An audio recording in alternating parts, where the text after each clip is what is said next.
long way today, and I'm glad you can join me because we'll have a quick chat over some coffee. You see, it's a weekend morning, but the weather, it's blustery, it's cold, and really downright miserable. So I think, what better way, regardless of the weather, to get out and enjoy the weekend than getting on my bike and trying out some new coffee gear. Also, in a previous video, I hosted an interactive scavenger hunt, with the prize being to choose my activity for an upcoming video. And so here it is. And while having that coffee, I'll be chatting about a speaker I heard yesterday on his way biking across Canada.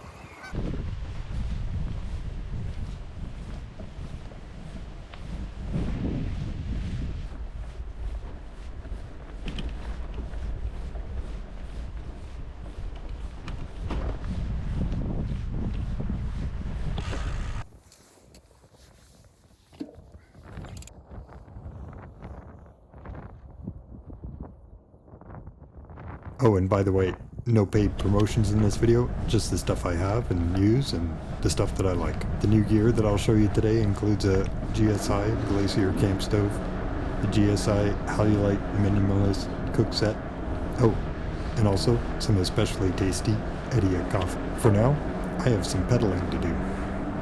Part because I haven't been on my bike for any great distance or amount of time, since it's really been raining and cold for the last few days. And even today, the rain, it's threatening, and the cold, oh, it's definitely cold. And so pedaling, it helps to stay warm. And the gray skies, it definitely suggests that more rain is on the way, and I'd rather not get mired in a cold headwind with pelting rain in my face. Fortunately, my legs are happy to keep moving this morning at a good pace, and combined with a nearly empty pathway, except for the odd bit of wildlife, I'm able to make good time. As I head out along the paths to get alongside the river where I'll stop for coffee, I'm reminded why I did come out this way. Again, certain roads, particularly parkways, are closed for the weekend to allow for cyclists or weekend bike days. It's fun. At least fun until the wind picks up again and I decide the riverside path, lined with trees and bushes, it'll offer at least some respite from the biting wind.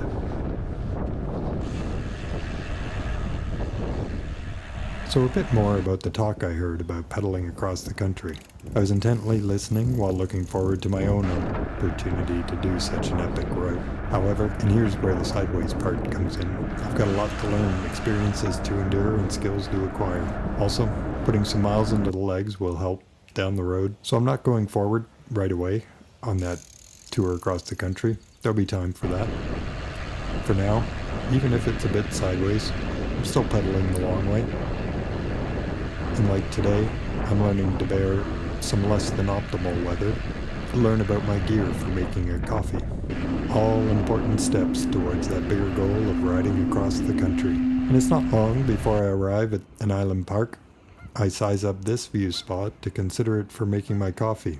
And trust me, the cold has me really looking forward to a hot coffee. And so this spot seems perfect, but the gray and apparent rain over the city has me thinking somewhere undercover will probably be better on this morning. And it's now time to get into the coffee. And as you can see, I've got a box of Ediya, instant coffee, and some new gear to try.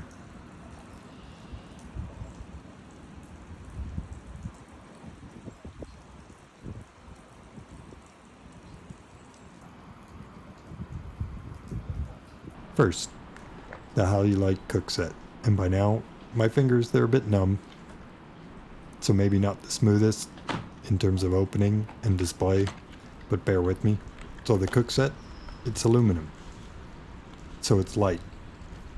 It retains the heat well. It also includes a lid that is heat resistant, so it can be used for cooking, keep the heat in, and then flipped over to drink like a coffee cup, prevent against burning my mouth with a really hot cup of coffee.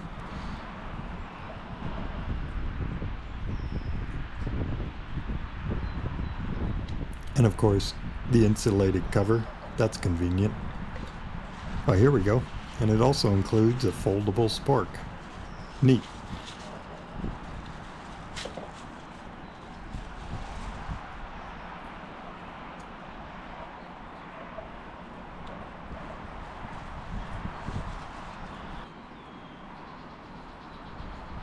And a nifty silicone pot grabber.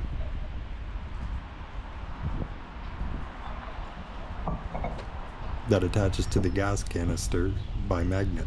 Brilliant. I do have a bad habit of losing these bits and pieces, so hopefully I can keep this set together. Next is the GSI Glacier camp stove. Again, it's light, though not as light as the lightest if I'm counting grams. With that said, it has a larger burner, so hopefully quick and efficient to heat up a pot of water. And a nice travel bag with closure, so it's handy to keep it all together. The only downside may be that the burner is too big or the cookset is too small, so that everything, canister, burner, doesn't all fit inside. Minor incompatibility aside, the stove, it's easy to set up and operate. It also includes a precise temperature on-off dial. I suppose self-igniting would be good, but I'm likely to pack matches or lighter to start a fire anyways, so not sure to be worth the extra $30 or $40. And now, while waiting for the water to heat up, I suppose a more accurate way to tell you about the efficiency of the heating would have been to set a timer, rather than watching a pot come to boil. We all know how that goes. Of course, that takes forever, and really, especially on this cold morning, it seems especially long.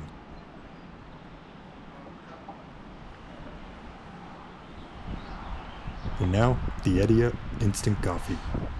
Of course, it's quite good for instant coffee, but the big point for me is the convenience of this little packet. There are some local coffee shops offering their in-house brand, but for me, it looked like 3 times the cost, and honestly, outdoors and in the cold, on a day like today, this particular coffee is tasting out of this world.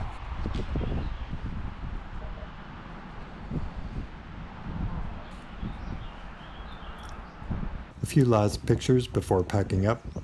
As you can see, all things considered, a pretty nifty setup. It'll pack into some bags on the bike quite nicely and leave lots of space for other stuff. I'm looking forward to many more coffees, hopefully on nicer days too. So another point, reflecting on the talk regarding cross-country bike ride, I picked up this sticker from his presentation. If you happen to catch up with him or hear him on perhaps CBC radio, he can tell you the story about the bear. And in the meantime, I appreciated the inspiration while listening to him, notably hearing him acknowledge varied challenges along the way, and as well overcoming those challenges while on tour. It also resonated for me the charity that he's raising awareness and donations. Inspire, an organization focused on supporting education for Indigenous youth. In support of these efforts, I have left links in the video description, so please check it out. While I was tempted to stay for a second cup, the first, it was super satisfying. So I venture outside the gazebo to get back on the path.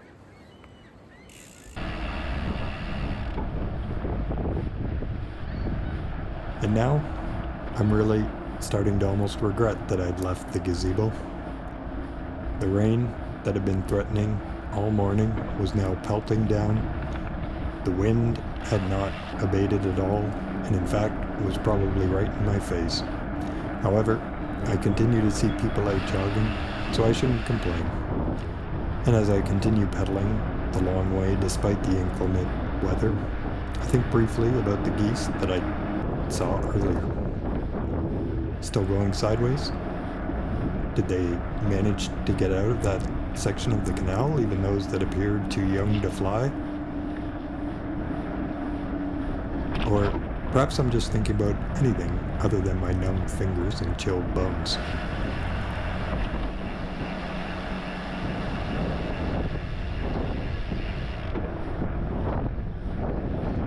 Ah, and here we are. As you can see, the geese are of course okay. Back to their main pastime, on the grass. No worse off. So, a little sideways, but they got to where they're going, and like me, I'll continue pedaling the long way. Thanks for watching. Please like and subscribe.